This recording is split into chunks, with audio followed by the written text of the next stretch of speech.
धरती रण में दुश्मन का कोई एहसान नहीं रखती। मैं शुरू कर रहा हूं, जिन्हें थोड़ी देर बाद हाथ की तरफ जाना वो बाहर जाकर चाय पीकर चले आए।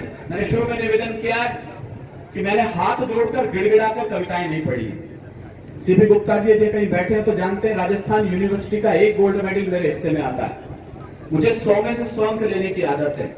या तो 100% हूटिंग होगी या 100% तालियां उठेंगी। मैं शुरू हो रहा हूं अब। ये धरती रण में दुश्मन का कोई एहसान नहीं रखती। क्या है हिंदुस्तान, क्या है जमीन हमारे राजस्थान की। मैं शुरू कर रहा हूं। ये धरती रण में दुश्मन का कोई एहसान नहीं रखती। जुगनू की जोड़ी झुक जाए ऐसे दिन मान नहीं रखती।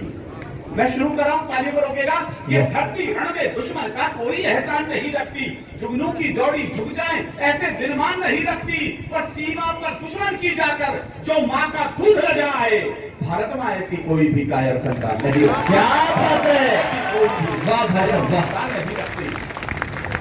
मुझे लग रहा था कि शायद आप वीर रस की भाषा सुनने को तैयार नहीं है, लेकिन शमशाबाद की मिट्टी यदि इसको सुन रही है तो मैं आपको एक बार सैल्यूट करना चाहता हूं इस मंच से कि आपने कविता का मान रख लिया। ये हमारे प्रताप भाई, ये हमारे जितने अग्रज लोग हैं, मुझसे कहते हैं कि तुम उस राजस्थान से आते हो जहां पानी वानी तो है नहीं, सूखा पड़ता है। मैंने 2 लाइन में ठीक ठीक जवाब दे दिया हो कि पानी नहीं है, कहां गया है तो जरा सुनिएगा। जहां शीशले निज कर्तव्य पर युद्ध किया करते हैं, अब केवल वो सुनिए कविता जानते हैं। बाकी लोगों से मैंने कहा मेरे प्यारे भैया, मैंने छूट दी आपको बाहर जाने की। आप रहे तो केवल भैया जो भी आप देख रहे हैं ट्यूबलाइट रहने दीजिएगा। मैंने 16 बार लाल किला पढ़ा है, ये फक्र मेरे दोस्त लोग बताते हैं। मैं इकलौता कह रही हूँ जिसने अटल बिहारी वाजपेयी जी के साथ भी कविताएं पढ़ी है। मैंने 16 बार मोदी जी के सामने कविताएं पढ़ी, लेकिन मुझे कोई फक्र नहीं है। मुझे केवल एक बात का फक्र है दुनिया में, मैंने उसी टाइगर हिल के नीचे भी कविताएं पढ़ी जब हमारे 532 बेटों ने खून से वंदे मातरम लिख दिया। जहां शीशले निज कर्तव्य पर युद्ध किया करते हैं, क्या है राजस्थान, जहां शीशले निज कर्तव्य पर युद्ध किया करते हैं और मान के धनी प्राण धन वार दिया करते हैं। क्या है पानी कहां चला गया हो, यदि कविता के लोग हो तो तालियां उठे वरना चुप रहिएगा। जहां शीशले निज कर्तव्य पर युद्ध किया करते हैं और मान के धनी प्राण धन वार दिया करते हैं, राजस्थानी धरा शौर्य की कथा कहा करती है। पानी कम है मगर रक्त की नदी बहा करती है। पानी कम है मगर रक्त की नदी बहा करती है। पानी कम है मगर रक्त की नदी बहा करती है। चिंगारी के पास रहें तो शौले और भड़कते हैं। लोग कहते हैं तुम मरने मारने की बहुत बात करते हो, जब देख लो जब खून कच्चा फैलाते रहते हो। खून क्यों फैलाते हो? जैसलमेर से पाकिस्तान बहुत ज्यादा दूर नहीं है और सूखी रहते हमारे यहाँ पर। दीदी ध्यान चाहता हूं, राजस्थान खून क्यों बहाता है? चिंगारी के पास रहें तो शौले और भड़कते हैं। समझदार लोगों तालियां उधार मत रखना, मैं क्या बोल रहा हूं। चिंगारी के पास रहें तो शौले और भड़कते हैं। कायर पैरी ललकारे तो बाजू स्वयं भड़कते हैं। मातृभूमि का एक कण भी उड़कर पार नहीं जाए, इस कारण सूखी मिट्टी पर शौर्य को छिड़कते हैं। इस कारण सूखी मिट्टी पर शौर्य को छिड़कते हैं, इस कारण सूखी मिट्टी पर। अभी आप एक हमारा शो देखते हैं, शैलेश टोडा तारक मेहता का हमारा दोस्त है, उसने अभी शुरू किया वाह वाह क्या बात है चैनल टीवी के ऊपर। वहां पर उसने शो में एक नई चीज पैदा करी है। टेलीविजन पर एक सीन दिखाता है, कहता है इसके ऊपर तुम कविता लिखो। दिलीप भैया मैं अभी गया था पिछले दिनों बॉम्बे शूट पे, तो उसने टेलीविजन पर एक सीन दिखाया। उसके अंदर एक पायलट अपने मिग विमान को लेकर के उड़ रहा है और युद्धक विमान है वो मिग पाकिस्तान की तरफ बढ़ा है। शैलेश ने कहा भाई इस पे कुछ लिखो। प्रताप भैया आप भी पहली बार स्वागत। मेरे बाद मेरे बड़े भाई प्रताप फौजदार इस कविता का समापन करेंगे, लेकिन उससे पहले मैं उनके लिए एक पगडंडी बना रहा हूं।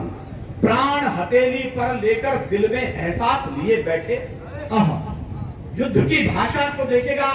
प्राण हथेली पर लेकर दिल में एहसास लिए बैठे, दुश्मन के स्वागत की खातिर कुछ तोहफे खास लिए बैठे। अब जरा तालियां उठे आपकी।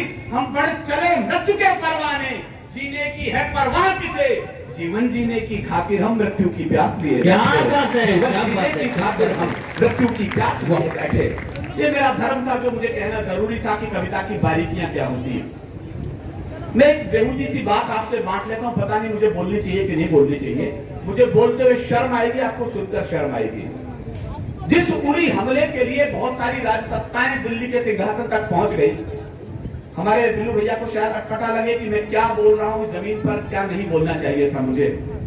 18 तारीख को कह रहे भाई ये क्या कर रहे हैं आप, थोड़ी देर के लिए रोक दो, बेटा रुक जाओ, बैठ जाओ, सब लोग बैठ जाओ। हम जिसे पीना होगा वो बाकी है, जिसे पीना होगा बाकी है। प्लीज थोड़ी देर बाद ये चाय वाय रोक दीजिए। हमने तो रो रो के आंसू की झड़ी लगा दी, इस बेवफा ने घूम के छाता लगा दिया। तो ऐसा मत करो। अभी सीपी भैया आए और उनके ससुर साहब भी मुझे माला पहना के चले गए। अब झगड़ा क्या है, सीपी सर आपकी हालत खराब हुई है पूरे कोरोना काल में।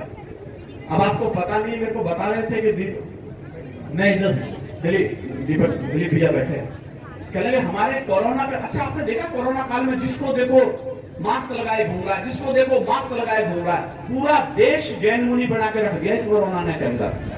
मैंने कहा जैनियों तुमने इतने तीर्थंकर बनाए, 23 गुरु बनाए, 22 गुरु बनाए, तुम सबसे ज्यादा प्रचार तुम्हारा किसी ने किया तो कोरोना ने किया है। तुम अपना नया तीर्थंकर इस कोरोना को घोषित कर दो। अच्छा उन दिनों घरों में आपने देखा होगा आपके कोट पैंट कुछ काम नहीं आए, सारे के सारे प्रेस करे, चौके क्यों धरे रहे, बरमूडे के अंदर जिंदगी निकाल दी 3 साल तक लोगों ने। और इन महिलाओं ने कुछ नहीं करा, रोज सुबह पकोड़े तले, शाम को खीर बनाए, सुबह फिर चूरमा बना दे। हमारे दिलीप भाई के घर में जब देखो जब खीर, जब देखो जब भाभी खीर बना के रख दें। अब अगले के गले तक खीर अड़च गई। अब बुरा भी नहीं बता सके क्यों देवी मैया छाती पे पैर धर दे, घर से बाहर नहीं निकल सकता। कोरोना काल में ये भी संकट का काम है कि हर दिन अपनी ही लुगाई को देखना पड़ रहा था लोगों को। ये भी टेढ़ा काम था। और उसके बाद जो खवाए वो खाओ। अब इनको दे खीर, गले तक खीर अड़च गई भाई के। और ये बना भी नहीं कर सके। एक दिन फिर खीर बनाई, करले ने गुस्से में कह दिया कैसी खीर बनाई है, इसके अंदर तो चावल ही नहीं है। जो अगली बात समझ में आ जाए वो ताली बजा सकता है। भाभी ने भी पलट के जवाब दिया कैसी खीर, इन्होंने कहा कैसी खीर बनाई है, खीर के अंदर चावल ही नहीं है। चला कमबख्त तो मांस तो हटा, दूध ही दूध खींच लिया अंदर से।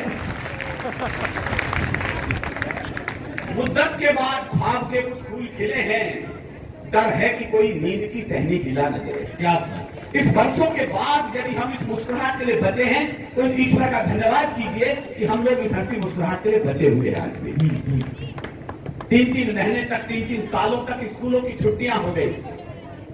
और भैया मेरे लोगों का आजकल एक बड़ा फैशन चला है, जो काम देखो मोदी जी का हाथ है। अब वो ओलंपिक के अंदर लड़कियां पदक लेकर आई, लड़का ना लेकर आए, लोहे का टुकड़ा भी। तो अरविंद केजरीवाल जी ने भाषण दिया, उनका हर काम यही है मोदी जी नहीं करने दे रहे, मोदी जी नहीं करने दे रहे। अगले का एक ही काम, लड़कियां मेडल लेकर आई, अगले ने भाषण दिया मैं भी लड़की बनना चाहता था लेकिन मोदी जी ने नहीं बनने दिया।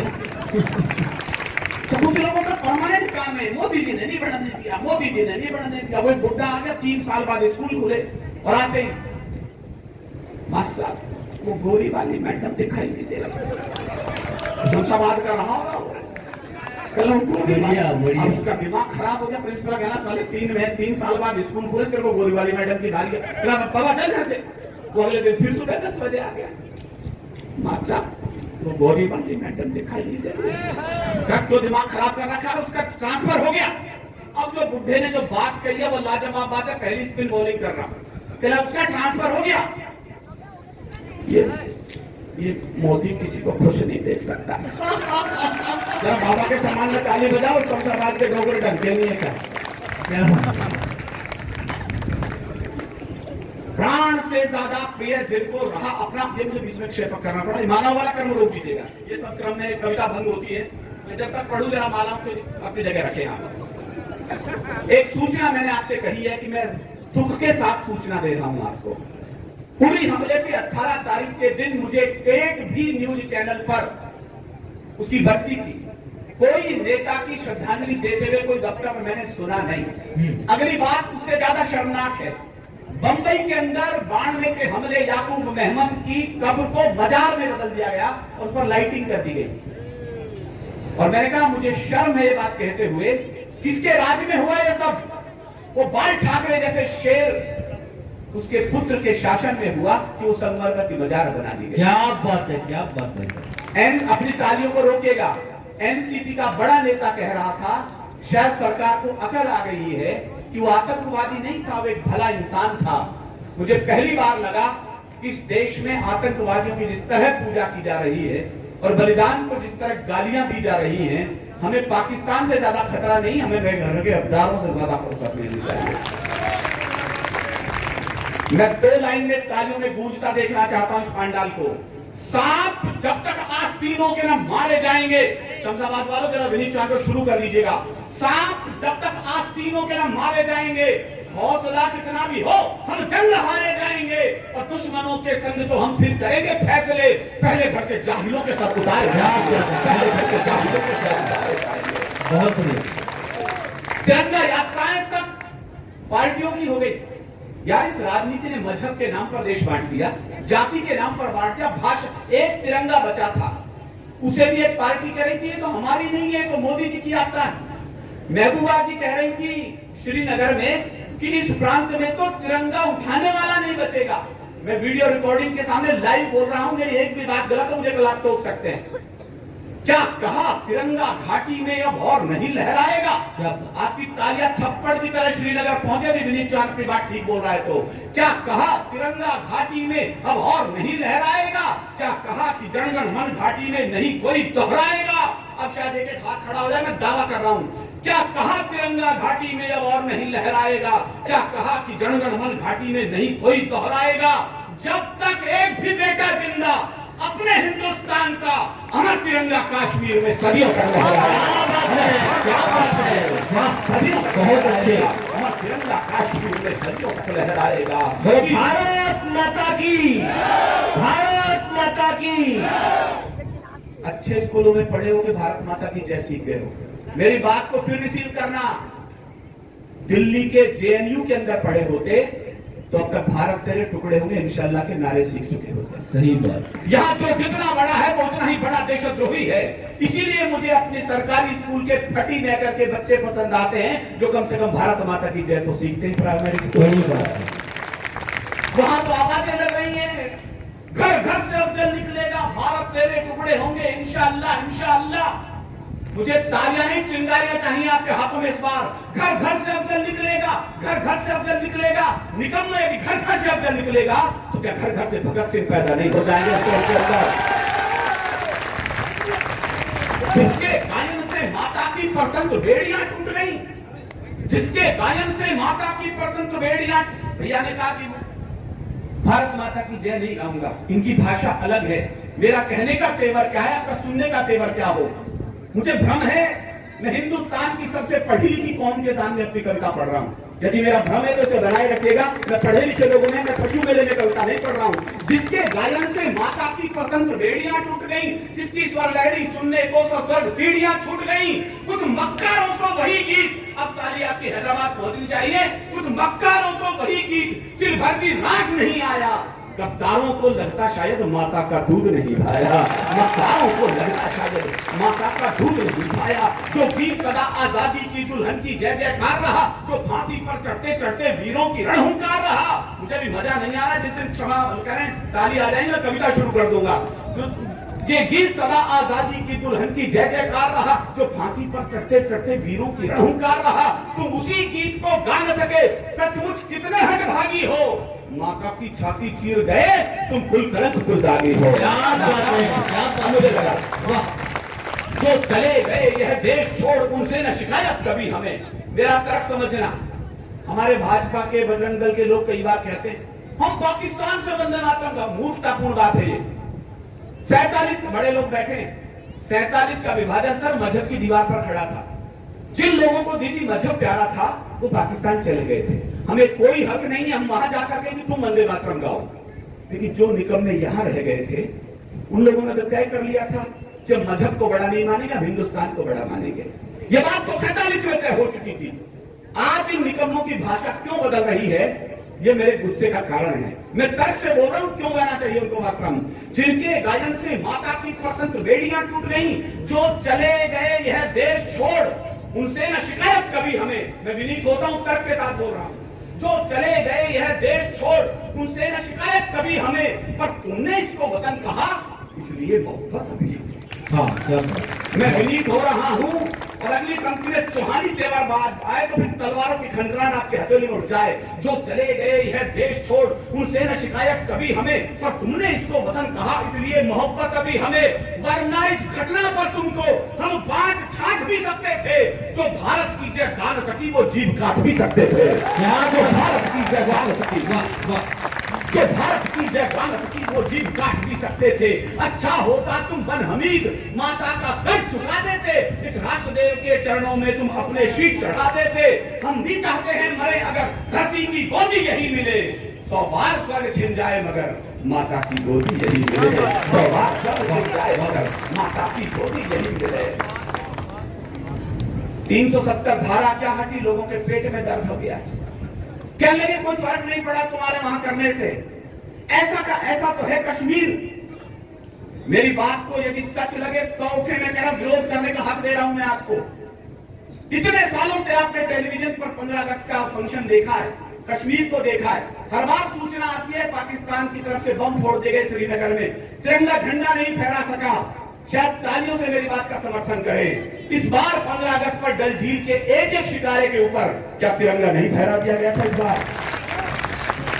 क्या लाल चौक के घंटा घर को तिरंगे की झंडियों से पूरा लहरा नहा दी गया था? तो मैं बताता हूं क्या हुआ। कुछ देशभक्ति के मंत्र वहां जाकर हमने बांचे तो हैं। तुमने तो 70 साल में कुछ किया नहीं, हमने तो किया है। मैं उसका आईना पेश कर रहा हूं। कुछ देशभक्ति के मंत्र वहां जाकर हमने बांचे तो हैं। हम देशद्रोह के विषधर के फन पर चढ़कर नाचे तो हैं। ताली कम है, ताली अगले आई तो उठे। कुछ देशभक्ति के मंत्र वहां जाकर हमने बांचे तो हैं। हम देशद्रोह के विषधर के फन पर चढ़कर नाचे तो हैं। आतंकवाद के अंधड़ को आगे बढ़ ललकारा तो है, धीमा ही सही तमाचा पर उसके मुंह पर मारा तो है। धीमा ही सही तमाचा पर उसके मुंह पर मारा तो है। लो हमने दूर सीधी कर दी उन आतंकी आकाओं की, जो उछल रहे थे आड़ लिए इन अलगावी नेताओं की। किन लोगों ने संविधान रद्दी अखबार बना डाला, कश्मीर को पत्थरबाजी का बाजार बना डाला, उनकी अकल ठिकाने ला दी। अब मेरी और आपकी परीक्षा है, इस लाइन को समझ गए, मैं दावा कर रहा हूं विनीत चौहान को समझ जाएंगे। उनकी अकल ठिकाने ला दी, उनकी ही चतुराई ने समकी ऐसी तैसी कर दी निकले मोटा भाई ने। क्या बात है, बहुत अच्छे। दाऊ मैंने नाम नहीं लिया, मैंने पहले कहा मैं पढ़ी लिखी कौम के सामने कविता पढ़ रहा हूं। आपने इशारे में बात समझ ली तो एक बार खुद के लिए तालियां बजा दीजिएगा, वरना लोग कहते मैं नाम ले रहा हूं। उनकी अकल ठिकाने ला दी, उनकी ही चतुराई ने सबकी ऐसी तैसी कर दी निकले मोटा भाई ने। ये तो छोटा सा ट्रेलर है, मैं बोल तो रहा हूं कितने लोग समझेंगे। ये तो छोटा सा ट्रेलर है, अब आगे को तैयार रहो। सहूर तुम्हारी जन्नत में कर लेंगी सब सत्कार, सहूर तुम्हारी जन्नत में कर लेंगी सब सत्कार कहो। 370 धारा हटते ही कुछ लोगों के पेट में दर्द हुआ। कल यार लोकतंत्र का देश है, सीधों से हटा दी। कम से कम उन लोगों से पूछ तो लेते कि हटाएं कि नहीं हटाएं। मेरे क्रोध का कारण समझना। मैंने कहा निकम्मो, उन आतंकवादी ने हमारी बहनों के कटपटी पर पिस्टल रखकर गोली मारते समय पूछा नहीं था कि हमें संविधान इजाजत देता है कि नहीं देता है। और अगली बात कह रहा हूं, उनके बदन पर गंदे नारे लिखते समय पूछा नहीं था। आपने सुना है कभी? सैकड़ों दुष्कर्म हुए होंगे इस देश के अंदर। आप में से कितने लोगों ने कश्मीर फाइल देखी है? मैं जिसकी चर्चा करना चाहता हूं। शुक्रिया। आपने कभी सुना है किसी बेटी के साथ दुष्कर्म हुआ हो और उसके बाद उसे आरे से चीर दिया गया? मैं 3 दिन तक सो नहीं पाया जब मैंने कश्मीर फाइल को देखी।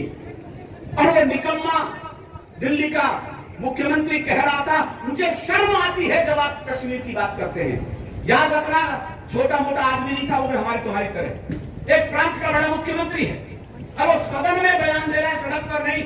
मुझे शर्म आती है कि तुम कश्मीर फाइल पर बात करते हो। मेरी अगली बात मैंने फिर कहा, पढ़े लिखे लोगों 5 दिन पुरानी घटना को कोट कर रहा हूं मैंने कहा मुख्यमंत्री जी, आपने कहा हम कश्मीर फाइल की बात करते हैं तो आपको शर्म आती है, मुझे आप घिनौने नजर आते हैं जब एक शराबी को मुख्यमंत्री बना देते हैं। क्या बात है, क्या बात है। पूरी घाटी को दहल रही थी आतंकी अंगारों से।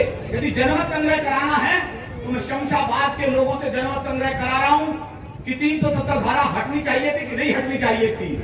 लो, अब मैं बोल रहा हूं, अगली लाइन पर आपकी ताली बता देंगी। पूरी घाटी को दहल रही थी आतंकी अंगारों से। कश्मीर में आग लगी थी पाकिस्तानी नारों से। चांद सितारे वाले झंडे घाटी में लहराते थे और हमारे शीश शर्म से रोज रोज झुक जाते थे। इन सारी घटनाओं का बस निपटारा मजबूरी था और 370 धारा हटना बहुत जरूरी था। और 370 धारा हटना बहुत जरूरी था।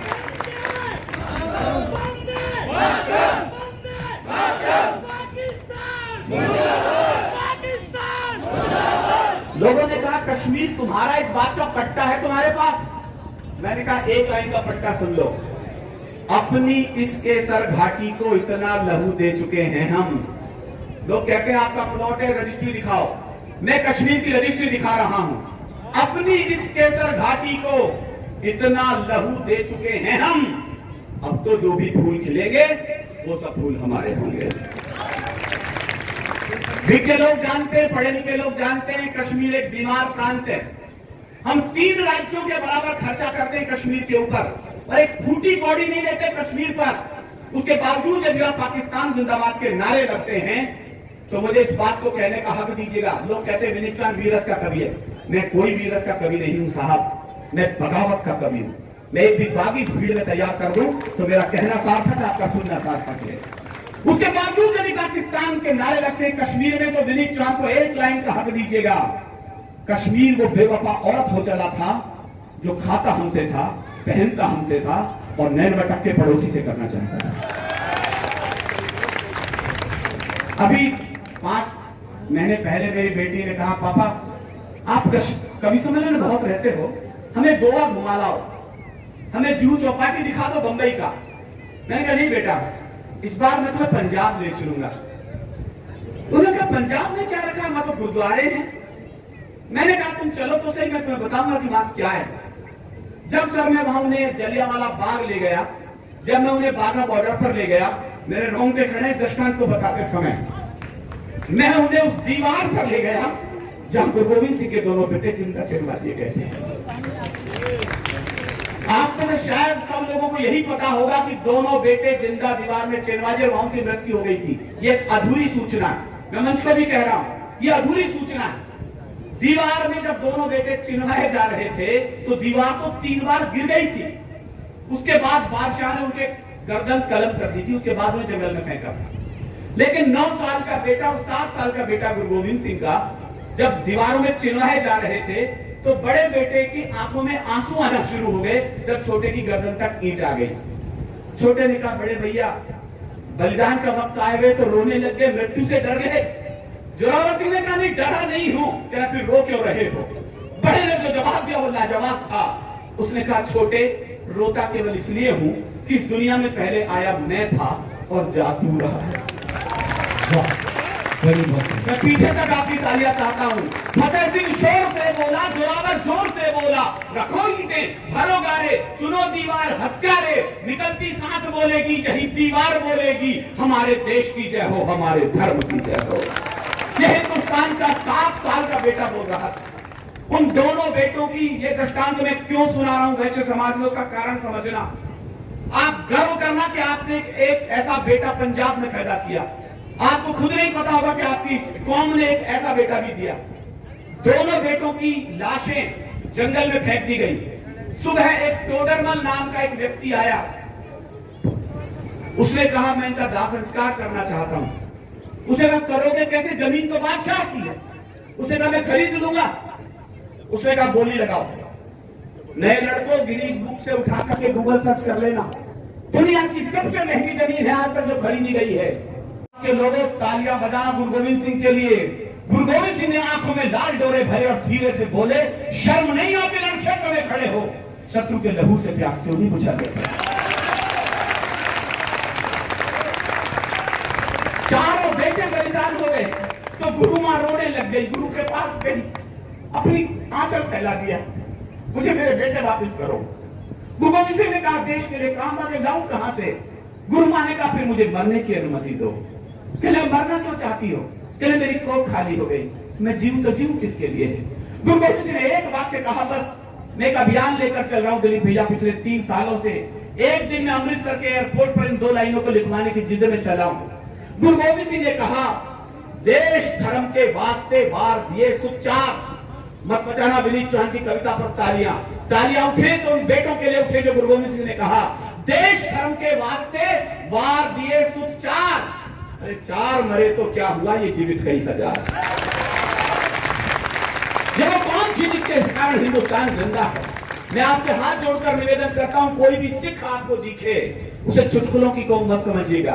वो हिंदुस्तान के सर्वाधिक बलिदानों का शिलालेख लिखने वाली कौम है। 123 ऑथेंटिक फांसी हुई है इस देश के आजादी के संग्राम में।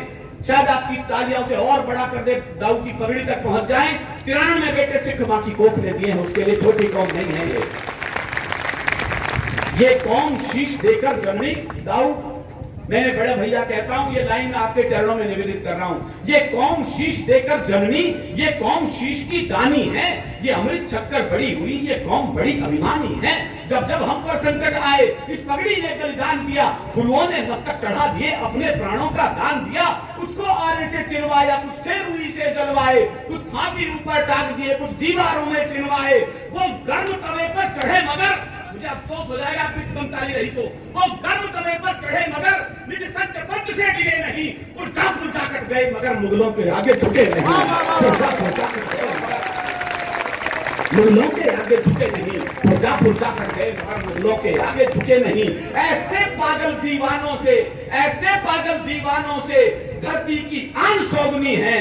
ऐसे पागल मस्तानों से भारत की आन चौगनी है। ऐसे सुनाने की मैंने कहा, मैंने जीवन में सच्ची कोई कविता लिखी नहीं है। चाइना बॉर्डर पर आप देखो रोज धक्का मुक्की होती है।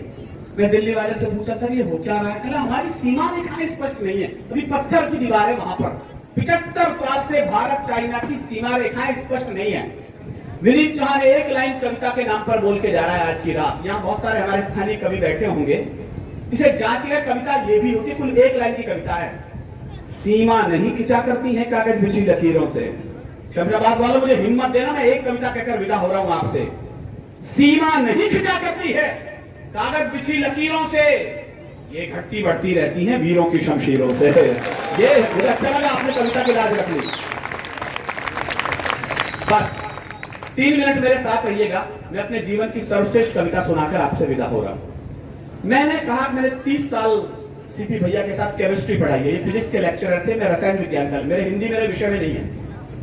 मैं तो कड़वे रसायनों में से हिंदी के रस निकाल रहा हूं। तो मैं जहां अलवर में पढ़ाता था, वहां हमारा एक स्टूडेंट था नरेंद्र नाम का, वो करगिल के युद्ध में गया। आप लोग कहेंगे इसमें क्या नई बात है, हमारे भी बेटे गए तिरंगे में लिपट के आए। नई सी बात है, आपसे दुख होकर के बांट रहा हूं, आंसू रोकना। 19 साल का बेटा, 20 दिन उसकी शादी को हुए और 21वें दिनों करगिल की चोटी पे चला गया। वहां से उसने एक चिट्ठी लिखी अपनी उस माँ के, उस पत्नी के नाम, जिससे उसने 20 दिन पहले फेरे लिए। ये अलग बात है, चिट्ठी इतना लेट गांव में आई कि उससे पहले तिरंगे में लिपट उसका शव गांव में आ गया।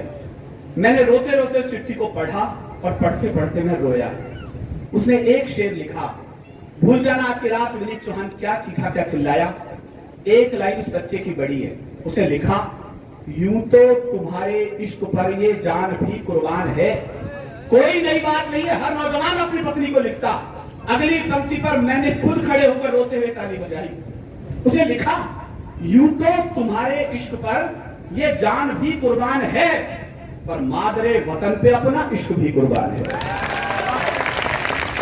मैं नौजवानों के नाम एक कविता पढ़ रहा हूं और अपने बुजुर्गों से एक बात कहना चाहता हूं। हो सकता है इन बच्चों से कुछ गलतियां हो जाएं, उन्हें इसलिए माफ करते रहिएगा।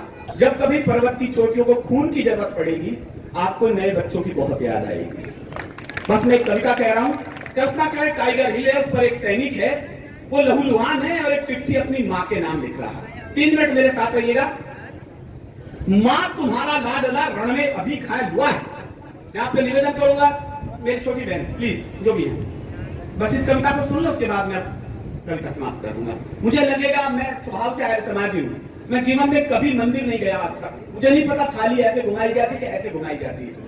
लेकिन मैं सोचता हूं जब कभी आप जैसे भव्य लोगों के साथ पूजा में खड़ा हो जाऊं और मुझे आरती याद न हो तो मैं इस कविता के 2 लाइन पढ़ दूं तो मेरी पूजा ईश्वर स्वीकार कर ले। बस इतना ही समझिए, कविता मेरी पूजा के बीच में न उठे, बाकी तो मुझे पता है क्या करते हैं। मां तुम्हारा लाडला रण में अभी घायल हुआ है, पर देख उसकी वीरता कुछ शत्रु भी घायल हुआ है। रक्त की होली रचाए मैं लेकर दिख रहा हूं, रक्त की होली रचाए मैं लेकर दिख रहा हूं। मां उसी शोणित से तुमको पत्र अंतिम लिख रहा हूं, मां उसी शोणित से तुमको। मैं इसमें ज्यादा चिल्लाऊंगा नहीं, आपको कविता सुननी है, मुझे केवल बोलना है। मां उसी शोणित से तुमको पत्र अंतिम लिख रहा हूं। युद्ध था भीषण मगर नहीं भी पीछे हटाऊं। जिस कोने में बैठे कविता वाले मुझे पता लग जाएगा। युद्ध था भीषण मगर नहीं भी पीछे हटा हूं। मां तुम्हारी थी कसम मैं आज इंचों में कटा हूं। मां तुम्हारी थी कसम मैं आज इंचों में कटा हूं। मां तुम्हारी थी शपथ मैं आज इंचों में कटा हूं। एक गोली वक्ष पर कुछ देर पहले ही लगी है। मां कसम दी थी जो तुमने आज मैंने पूर्ण की है। तो छा रहा है सामने लो आंख के आगे अंधेरा, पर उसी में दिख रहा है मां मुझे नूतन सवेरा। कह रहे हैं शत्रु भी मैं किस तरह पैदा हुआ हूं, लग रहा है सिंघनी की कोख से पैदा हुआ हूं। लग रहा है सिंघनी की कोख से पैदा हुआ हूं। ये न समझो मां कि मैं जो नींद लेने जा रहा हूं। ये तो हर किसी ने कह दिया, सैनिक चे निद्रा में खो गया। मैंने एक लाइन में कुछ अलग कहा है। ये न समझो मां कि मैं जो नींद लेने जा रहा हूं, मैं तुम्हारी कोख से फिर जन्म लेने आ रहा हूं। मैं तुम्हारी कोख से फिर जन्म लेने आ रहा हूं। 2 पंक्ति पिता को लिखता है। सुनता हूं पिता सौभाग्यशाली होते हैं जिनकी अर्थी को उनके बेटे कंधा देते हैं। इतिहास में पहली बार हमारे जवान बेटे की चिताओं को, अर्थियां को कंधे दी हमारे पिताओं ने, बाबाओं ने, मुखाग्नियां दी हमारे दादाओं ने। कैसा लगा होगा पिता को जिसने जवान बेटे की अर्थी उठाई होगी। 2 पंक्ति आंसू रोक के सुनिएगा। जितनी भारी लगती है ये शेषनाग को धरती, उतनी भारी लगी पिता को खुद बेटे की अर्थी। इस पीड़ा को सुनना। मैं तुम्हें बचपन में पहले ही बहुत दुख दे चुका हूं और कंधों पर खड़ा हो आसमासर ले चुका हूं। तुम सदा कहते न थे ये ऋण तुझे भरना पड़ेगा, एक दिन कंधों पे मुझको ले तुझे चलना पड़ेगा। पर पिता वे भार अपना तनिक हल्का कर न पाया। तुम मुझे करना क्षमा मैं पितृ ऋण को भर न पाया। तुम मुझे करना क्षमा मैं पितृ ऋण को भर न पाया। ओ पिता यह प्रश्न मुझको आज तक भी खा रहा है। आज भी यह सुध तुम्हारे कंधों पर ही जा रहा है। आज भी यह सुध तुम्हारे। 2 पंक्ति भाई को लिखता है। हमारे गांवों में कहावत है, वो भाई नहीं है, वो तो मेरी बाई भुजा की ताकत है जो बंदूक पे वहां खड़ी है। भाई कब याद आता है। सुन अनुज रणवीर गोली बाह में जब आ समाई, वो मेरी बाई भुजा उस वक्त तेरी याद आई। मैं तुझे बाहों से अब आकाश दे सकता नहीं हूँ। बचपन में खिलाया होता है, मैं तुझे बाहों से अब आकाश दे सकता नहीं हूँ। मैं तुझे बाहों से अब आकाश दे सकता नहीं हूँ। लौट कर भी आऊंगा विश्वास ये दे सकता नहीं हूँ। पर अनुज विश्वास रखना, उस हौसले को सलाम करना। पर अनुज विश्वास रखना, मैं नहीं थक्कर पड़ूंगा। तुम भरोसा पूर्ण रखना, सांस अंतिम तक लड़ूंगा। तुम भरोसा पूर्ण रखना, सांस अंतिम तक लड़ूंगा। अब तुम्ही को सौंपता हूँ बस बहन का ध्यान रखना। अब तुम्ही एक भी लाइन पर आंसू छलके उसे छलकने दीजिएगा। अब तुम्ही को सौंपता हूँ बस बहन का ध्यान रखना। जब पड़े उसको जरूरत वक्त पर सम्मान करना। तुम उसे कहना कि रक्षा पर्व जब भी आएगा। मुझे आपसे ज्यादा ताली चाहिए। तुम उसे कहना कि रक्षा पर्व जब भी आएगा, भाई अंबर में नजर आशीष देता आएगा। तुम उसे कहना कि रक्षा पर्व जब भी आएगा। अंतिम लाइन पत्नी से कहता है। यदि 4 पलके भी मैं गीली कर पाया अपनी बहनों की, मेरी कविता को प्रदूषण की कोई जरूरत नहीं है। मुझे इन आंसुओं के भीगे गंगा जल से बड़ी कोई सौगात नहीं है जो आपके आंसुओं को मैं भीगते हुए देख रहा हूं। अंतिम लाइन पत्नी से कहता है, अंत में तुमसे प्रिय मैं आज भी कुछ मांगता हूं। सबसे कुछ कहा है, पत्नी से मांगा है। 3 शर्तें रखी हैं। मैंने फिर कहा मैं सबसे पढ़ी लिखी कौम के सामने अपनी बात रख रहा हूं। 3 शर्तें रखी हैं उसने। मैं दावा कर रहा हूं कोई भी पत्नी अपने पति के जाने के बाद ये शर्त मान ही नहीं सकती। लेकिन वो सैनिक की पत्नी है, उससे कुछ कहा है। अंत में तुमसे प्रिय मैं आज भी कुछ मांगता हूं। है कठिन देना मगर निष्ठुर हृदय हो मांगता हूं। आपका ध्यान चाहता हूं मैं कविता पर। अंत में तुमसे प्रिय मैं आज भी कुछ मांगता हूं। है कठिन देना मगर निष्ठुर हृदय हो मांगता हूं कि तुम अमर सौभाग्य की विद्या सदा माथे सजाना संभव नहीं है पति के जाने के बाद। क्यों बोल रहा है? तुम अमर सौभाग्य की विद्या सदा माथे सजाना, हाथ में चूड़ी पहनकर पांव में मेहंदी रचाना, तुम नहीं वैधव्य की प्रतिमूर्तियां की साधिका हो, तुम नहीं वैधव्य की प्रतिमूर्तियां की साधिका हो, तुम अमर बलिदान की पुस्तक की पहली भूमिका हो। तुम अमर बलिदान की पुस्तक की पहली भूमिका हो। जानता हूं बालकों के प्रश्न को सुलझे न होंगे, 2 लाइन बच्चों को लिखता है, जानता हूं बालकों के प्रश्न को सुलझे न होंगे, सैकड़ों ही प्रश्न होंगे जिनमें वे उलझे तो होंगे। पूछते होंगे कि पापा हैं कहां, कब आएंगे, और हमको साथ लेकर घूमने कब जाएंगे। पापा हमको छोड़कर जाने कहां बैठे हुए हैं, क्या उन्हें मालूम है कि उनसे हम रूठे हुए हैं। बच्चे जिद करते हैं, क्या उन्हें मालूम है कि उनसे हम रूठे हुए हैं। तो तुम उन्हें समझाना कि उस जिद पे अड़ जाते नहीं हैं, और ज्यादा जिद करते हैं उनके पापा घर आते नहीं हैं, ज्यादा जिद करते हैं उनके पापा घर आते नहीं हैं। मैं यहाँ कुलदीप के हित शौर्य किस्से कर रहा हूँ, एक आधी सी प्रतिज्ञा उसके हिस्से कर रहा हूँ। वंश की पावन धरोहर अब तुम्ही को सौंपता हूँ, और मैं दुश्मन की गोली बन प्रभंजन रोकता हूँ। तुम अकेली हो, नहीं धैर्य को खोने न देना, भर उठे दुख से हृदय पर आंख को रोने न देना, भर उठे दुख से हृदय पर आंख को रोने न देना। सप्तपद की यात्रा से मैं अंतिम लाइन पढ़ के विदा हो रहा हूँ। मैं 6 दिन से अभी सोया नहीं हूं, मैं शिलांग था, अभी मैं गुवाहाटी था, मैं कल फिर उड़ूंगा यहाँ से चेन्नई के लिए। आपकी तालियां विमान में मेरा पीछा करें, उम्मीद करता हूं मुझे एक आप मत सुने दीजिएगा। मुझे लगे कि मैंने कम से कम कविता उन लोगों के बीच पढ़ी थी जिन्हें कविता की तहजीब मालूम थी। मैं 16 बार लाल किला गया हूं, लेकिन मैं सच कह रहा हूं, मैं आज के दिन इस एक कवि सम्मेलन के ऊपर 16 साल के लाल किले के कवि सम्मेलन नौछावर कर सकता हूं, जिस तरीके से आपने आज के उठाए सुन लिया। सप्तपद की यात्रा से अंतिम लाइन मुझे विदा कीजिएगा। जितनी ताली हो उन बेटों के लिए बजाइए जिनके कारण हम जिंदा हैं। सप्तपद की यात्रा से तुम मेरी अर्धांगिनी हो, सप्तपद की यात्रा से तुम मेरी अर्धांगिनी हो। 7 जन्मों तक बजोगी तुम अमर वैरागिनी हो, 7 जन्मों तक बजोगी तुम अमर वैरागिनी हो, 7 जन्मों तक बजोगी तुम अमर वैरागिनी हो। इसलिए अधिकार तुमसे बिन बताए ले रहा हूँ, इसलिए अधिकार तुमसे बिन बताए ले रहा हूँ। मांग का सिंदूर तेरा मातृभू को दे रहा हूँ।